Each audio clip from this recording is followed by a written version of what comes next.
चीन के तियानजिन में आयोजित शंघाई सहयोग संगठन यानी कि एससीओ समिट में भारत के प्रधानमंत्री नरेंद्र मोदी ने आतंकवाद के खिलाफ कड़ा रुख अपनाते हुए इसे मानवता के लिए सबसे बड़ा खतरा बताया है। जी हाँ, नमस्कार, मैं उत्कर्ष प्रताप सिंह और आप देख रहे हैं टीवी9 भारतवर्ष। प्रधानमंत्री नरेंद्र मोदी ने दुनिया के सभी देशों से आतंकवाद के खिलाफ एकजुट होने और इसके प्रति जीरो टॉलरेंस की नीति अपनाने की अपील की है।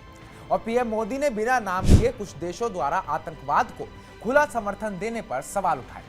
प्रधानमंत्री मोदी ने 22 अप्रैल को जम्मू कश्मीर के पहलगाम में हुए आतंकी हमले का जिक्र किया, जिसमें 26 मासूम लोगों की जान चली गई थी। उन्होंने कहा, पहलगाम का आतंकी हमला न सिर्फ भारत की आत्मा पर हमला था, बल्कि उन सभी देशों के लिए एक खुली चुनौती है जो मानवता में विश्वास रखते हैं।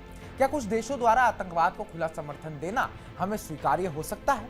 उन्होंने जोर देकर कहा कि आतंकवाद के खिलाफ दोहरे मापदंड बिल्कुल बर्दाश्त नहीं किए जाएंगे। आतंकवाद और उग्रवाद पूरी मानवता के लिए साझा चुनौती है। जब तक ये खतरे मौजूद हैं, कोई भी देश या समाज खुद को सुरक्षित नहीं मान सकता।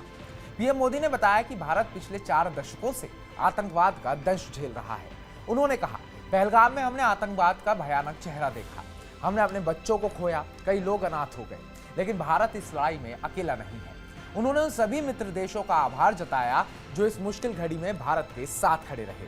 उन्होंने कहा कि भारत ने अलकायदा जैसे आतंकी संगठनों और उनके सहयोगियों के खिलाफ मजबूती से कदम उठाए हैं। साथ ही आतंकवाद को वित्तीय मदद रोकने के लिए भारत पूरी तरह प्रतिबद्ध है। पीएम मोदी ने एससीओ देशों से अपील की कि वो कट्टरपंथ को रोकने के लिए और सख्त कदम उठाए। एससीओ समिट में जारी तियानजिन घोषणा पत्र में भी आतंकवाद के खिलाफ सख्त संदेश दिया गया। सभी सदस्य देशों ने पहलगाम हमले की कड़ी निंदा की और पीड़ित परिवारों के प्रति संवेदना जताई। घोषणा पत्र में कहा गया कि आतंकी हमलों के दोषियों, आयोजकों और प्रायोजकों को न्याय के कटघरे में लाया जाना चाहिए। घोषणा पत्र में यह भी जोर दिया गया कि आतंकवाद, अलगाववाद और उग्रवाद के खिलाफ लड़ाई में कोई दोहरा मापदंड नहीं होना चाहिए। सभी देशों से आतंकवादियों की सीमा पार आवाजाही को रोकने और आतंकवाद के खिलाफ एकजुट होकर लड़ने की अपील की गई। पीएम मोदी का यह बयान न सिर्फ भारत की आतंकवाद के खिलाफ मजबूत नीति को दर्शाता है, बल्कि वैश्विक मंच पर इस मुद्दे को और गंभीरता से उठाने का प्रयास भी है। एससीओ जैसे बड़े संगठन में जहां भारत, चीन, रूस, पाकिस्तान जैसे देश शामिल हैं, आतंकवाद के खिलाफ एकजुटता का आह्वान करना एक बड़ा कदम है। उनके शब्दों में आतंकवाद पर कोई समझौता नहीं हो सकता। इसे हर रूप में निंदा करना हमारा कर्तव्य है। यह बयान न केवल भारत की स्थिति को मजबूत करता है, बल्कि दुनिया को यह संदेश भी देता है कि आतंकवाद के खिलाफ लड़ाई में एकजुटता और सख्ती जरूरी है। पीएम मोदी ने एससीओ देशों से आतंकवाद के खिलाफ साझा रणनीति बनाने और टेरर फंडिंग को पूरी तरह खत्म करने की दिशा में काम करने का आग्रह किया। पीएम मोदी की इस हुंकार और दहाड़ के बाद पाकिस्तान के प्रधानमंत्री शहबाज शरीफ भीगी बिल्ली की तरह नजर आए और शायद उन्हें एहसास हो गया कि पाकिस्तान ने भारत पर हमला करके भारत के खिलाफ आतंकवाद फैलाकर कितनी बड़ी गलती कर दी है। ये देखना अब आगे दिलचस्प होगा कि इस समिट के बाद एससीओ देश इस दिशा में क्या ठोस कदम उठाते हैं। क्या पाकिस्तान पर कोई कार्रवाई की जाती है?